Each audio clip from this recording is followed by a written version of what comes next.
जैसे कि पूरा सुंदर रही हूँ। देख सकते हो मैं भी मेहंदी लगा था, हैप्पी तीज लिखा था। और ये साइड थोड़ा से ये हार्ट शेप है ना, अच्छा से मुझसे बने नहीं होकर वजह से देखो कैसे हो गए हैं। मैं तो इनमें मैं लिखे हूँ जीतू जी के नाम रंजीत, और मेरे चिंटू का नाम है चिंटू, और मेरे मोर नाम है संतोषी। तो ये 3 ठो लाइन मतलब कंप्लीट होगी सर। जन चौथा है और माँ मतलब और कुछ लिखना रही इसे, तो मैं सोची थी जगह खाली छोड़ दो, जब आई तब भर वो इसे करके। लेकिन मैं लिखती हूँ ये मेरी बेटी मतलब बेटी की इच्छा है कि जब आई तो हमारी फैमिली पूरा होगी।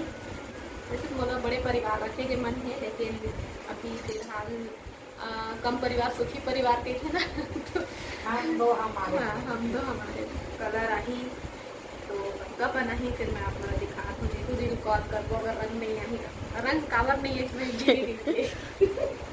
माया कर दी तरंग आई और नहीं करी तो नहीं आई। सही उसने कहा है। पहले इसने कहा है ना